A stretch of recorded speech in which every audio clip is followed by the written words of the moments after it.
Hi, James. Welcome. Happy to have you here. And well, I'll let you introduce yourself, but we are going to focus on managing ADHD with James Douglas. So happy to have you here and excited to learn more about what you're doing, how you're changing lives, and also what brought you to this specific endeavor. Awesome. Thank you for having me. So, So yeah, go uh-huh, ahead. Yeah. there you can go. So yeah, I was just gonna go more into let us know how you got started with this specific focus in life, and if there's any way, like I know something throughout your childhood brought you here, or that's what you experienced, and you're helping others nowadays. Yes.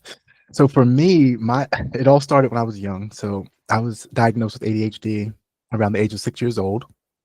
And around that time, there wasn't really a lot of information about ADHD. There wasn't a lot of support for students living with ADHD and even adults. And one thing that helped me manage my ADHD was my parents and my support system. So they were big on seeking support and seeking more research and information on ADHD to better support me, even though there wasn't much out there or much support in schools at that time. So that is kind of where I started with my ADHD story. And life was pretty simple. I always had a great outlet, sports, which helped me manage my ADHD. High school was a breeze. Things started getting challenging around college. So when I went to college, I was playing Division One sport. I was playing basketball, and I struggled to manage sports, my personal life, friends, as well as academics. And one thing that I lacked growing up was because everything came so easy and it wasn't really a challenge in high school. So I really lacked the strategies and systems to help me for when times got rough. And times did get rough my first go around in college. And that was the first time I really experienced um, a lack of confidence and motivation. And I started really beating myself up. But I didn't really link it to the ADHD. I think it was just more internally of not being able to succeed and like um I guess looking at peers and seeing what they're doing and not kind of meeting up to standards. So at that time, that's when I started to learn more about ADHD for myself. Like I learned about like what my parents taught me, what professionals taught me, but I really wanted to learn more for myself. So after learning more about ADHD, I started to see how it resonated with me and where I fell on that ADHD spectrum. So once I learned how it resonated with me, that's when I started getting that confidence back. And that's when I started learning strategies to help me succeed. And then I tried college again and ended up being the top of my class, which helped me to pursue my master's degree in clinical mental health and marriage and family therapy, which was a passion of mine in high school.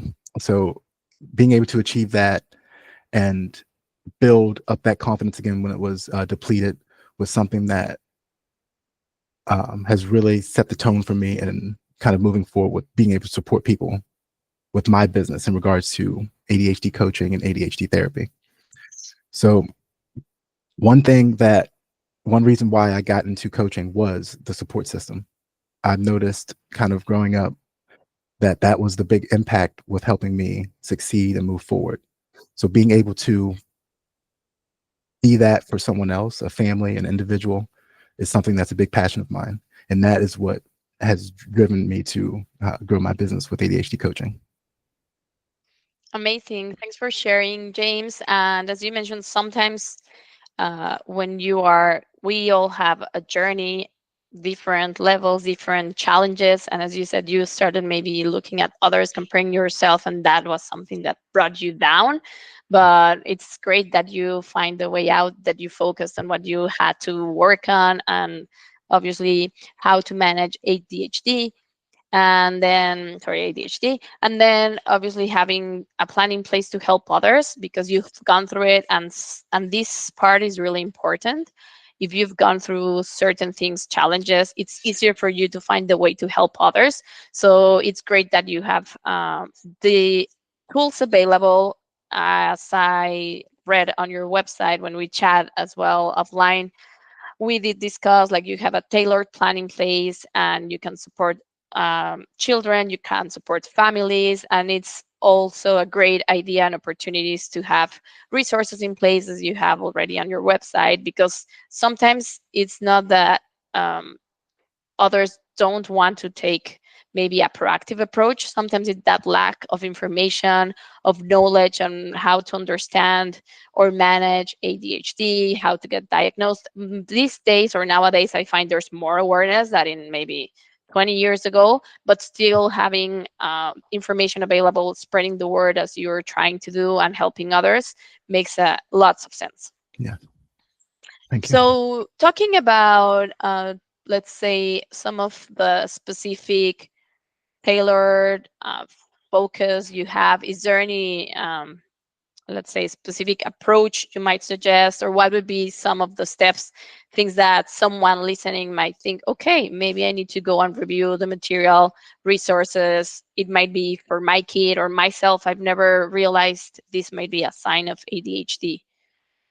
Yeah, I think the first thing is really identifying what stage you're in. Everyone is unique, so everyone has their own stages that they're in.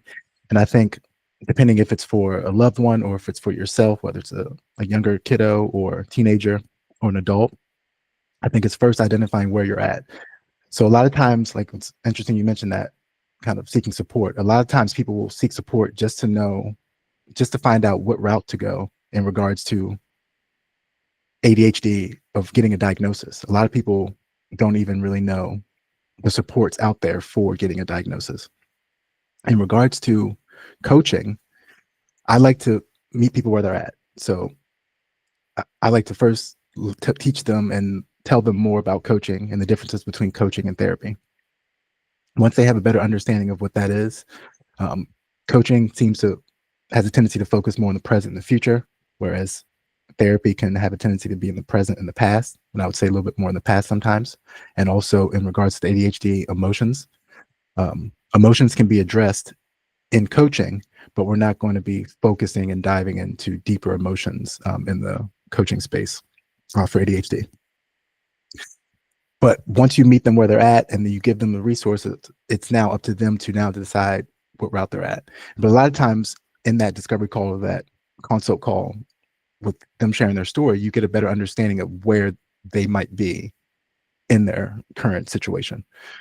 So from hearing that in a 25, 30-minute call, it allows me to be able to support them and kind of push them in the right direction. Even if it's not something like if it's ADHD and menopause or something like that, that's not really a focus of mine. So there's a great community of ADHD professionals out here that I can also refer out to.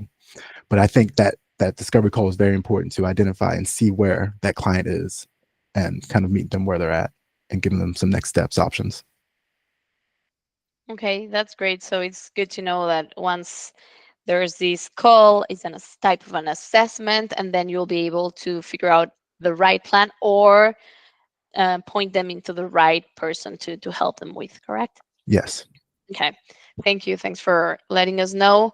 And one of the other things, are there any specific tools? It can be like obviously like AI technology or specific tools in place that you have right now or looking to implement within the next year or months. It can be just trying to understand how we can connect the support, the services you have in place with technology that obviously will help probably speed the process, speed their journey. Yes. So oh my God, that's a great question. So I've been thinking about that a lot lately, especially with AI picking up like it is. So for me, I think a vision I had was, so I've always wanted to support more people, which is why I got into the coaching.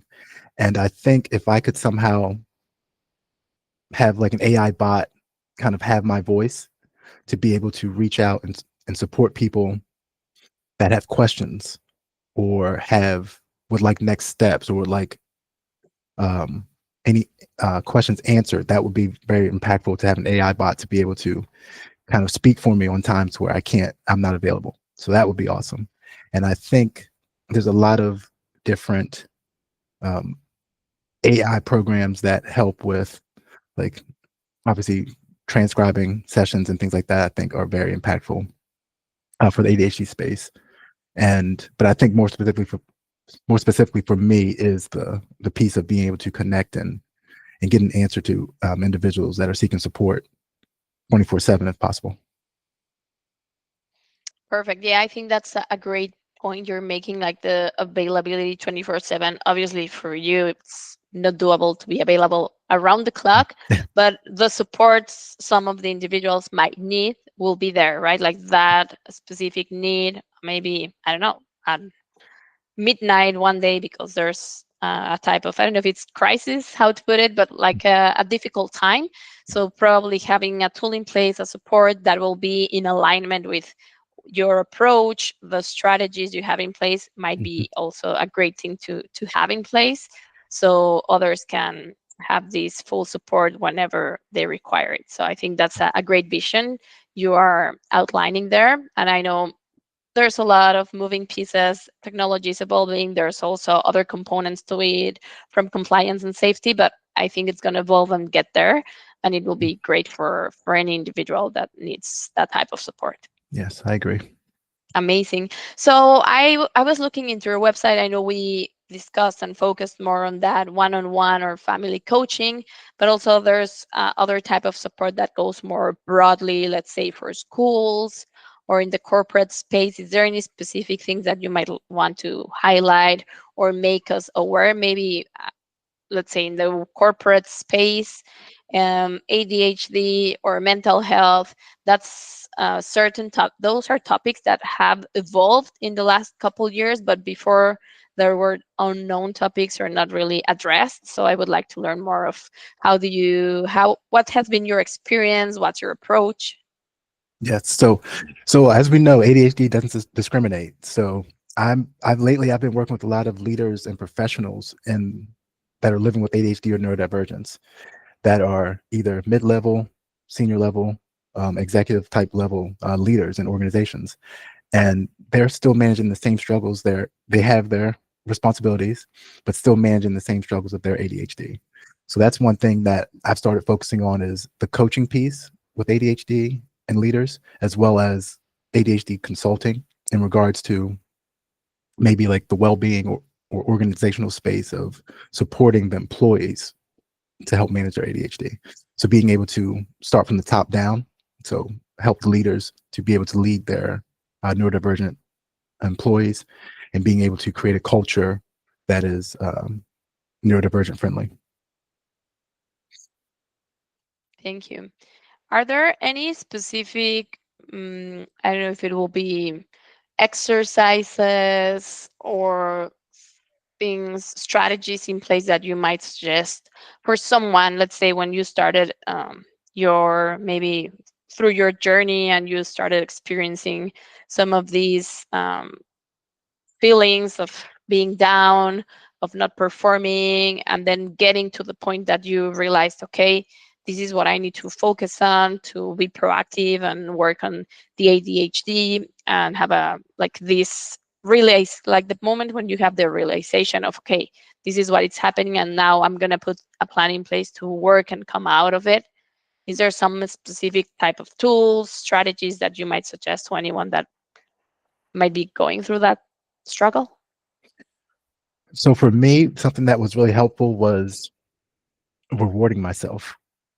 So I would put in a lot of extra work when first starting my business that went after hours on top of the other things I was doing. And the big thing for me is I like video games. And I didn't have much time to do the video games because I wanted to grow my business and start that. But I would make time to reward myself after I would do something that was strenuous or took a lot off my plate to help me recharge. So I think that's a big one that I would say to anyone, ADHD or not ADHD. But I would say making sure you're rewarding yourself for all the hard work that you are putting in to whatever goal that you are trying to reach. I think it's really big to pat yourself on the back and show yourself that self love and self compassion. Thank you. I think, as you mentioned, it's not only for, it can be applicable for anyone, Mhm. and that's a great start. And I find that piece, sometimes we lose sight of things. We're just harsh on we need to achieve certain things, graduate, let's say, or get a specific job if it's now on like the adulthood, but focusing as well on those achievements, realizing all the how far you've come through. It's part of the process, and if you there's not going to be like a best cheerleader than yourself, Yep. and you cannot rely on others to make you feel well or happy. So that's a really important thing, right? Like having that self-love, the courage, and supporting yourself no matter what. Yep. And identifying your journey. Everyone's journey is different and unique. So I think once you identify your journey and embracing that, and try to eliminate comparison as much as possible, because it's your journey and it's your timeline. Totally. I find that or that it's right on point. The journey, it's different just maybe for my personal experience. With kids, I've seen like, oh, my kid is probably speaking or walking, and you realize yours is not, but it's part of everyone has its own time, and there's different things that come into play. It can be the social environment, the neurological components. They have other maybe factors in place, noise. So you're totally right, and that's something we need to be mindful. Probably there's an overall type of metric of baseline, but that doesn't mean you have to meet that specific date or the same things other peers are doing. So I Yep. find that's really key on what you're mentioning. Yep, that's very true. Awesome. So, are there any specific? I know you have resources on your website. There's blogs in place, which is amazing. You've been part of podcasts like this one. So, we'll be sharing below all the specifics so anyone can follow you and learn more. But if it's there's anything specific you want to mention on your approach, your services, we know there's a call or a discovery call type of thing to know what's best and if there's a plan in place or what are the next steps. Is there something else you would like to highlight on your approach? Yeah, so for me, I'm in the process of implementing some, I guess you would call it micro learning, but micro learning strategies for ADHD that will be available on my website that I'll be posting soon. So someone can come in and just like time management, get a few different tips and strategies that they can watch it real quick, 1 to 2 minutes, and be able to implement those strategies that they learned. And another thing that's important for me and big for me right now currently is kind of providing the one-on-one support, the group support for elementary school kids in the school system, and providing support to them as well as their parents and teachers if needed. And then also the leadership and executive coaching for ADHD or neurodivergent individuals. Perfect. Thanks. And one question that I had that I forgot to ask before, how is there a role for meditation or I don't know activity? It could be something more along those lines, either physical activity or that portion like you have to maybe slow down and do some meditation. Is that something that goes hand in hand with ADHD, how to support it, just like you said, time management? Yes. So for me personally, I think you definitely need to stay active. Exercise is always good. Exercise, getting outside, walking your dog, staying active is very important. And then I think it's also important to be able to slow down when needed. So being mindful and being in the moment. A lot of times with ADHD, we're not in the moment, we're on to the next thing. So I think it's important to slow down, practice. There's a technique I use called STOP, the acronym. So it's S stands for stop, T, take a breath, O, observe your situation, and then P, proceed, like how you would like to. So something like that takes 30 seconds, 60 seconds to complete. But just in that time, you're able to slow yourself down to be able to navigate and move a little bit more smoothly into your next endeavor or kind of your next situation. So yeah, it's a tough one because it's good to be active, but it's also good to slow down and be mindful. So I think it's about trying to find that balance for you. Yeah, finding the balance, I think it's the challenge for anyone, Yes. but totally on point. And I love that stop strategy, which will be available for anyone. It's a quick thing to implement and easy to remember. So thanks for sharing. You're welcome. That's amazing. And well, I find we touched upon lots of things. Is there any final thoughts, strategies that you want to share? If not, obviously, everyone that is listening that resonates, or you have any a loved one to share with, feel free to share. Below where we have the links to your socials, to your website and whatnot. And I find we can learn more from you with all the strategies you're putting in place and some of the material that is coming up soon. So that's a great achievement, and just keep moving. I'm sure you're going to help much more others through Thank your you. journey. Thank you. And I just wanted to say, like, there's never too late to kind of start your journey and seeking support. Especially nowadays, I think with mental health being more talked about, people are here to support individuals and families and leaders. So I think the first step is just reaching out, and it takes some vulnerability, but reaching out and seeking support. There are people here that will also help and support you to reach your goals. Thank you. Yeah, it's like best time to start is today, right? Yep. No matter what has happened in the past, that's what we should apply in lots of topics in our life. So Yes, I totally agree. perfect. Thank you, James. It's a pleasure talking to you. And well, we'll be in touch. Thank you. It's a pleasure being part of this podcast. Thanks. Thank you.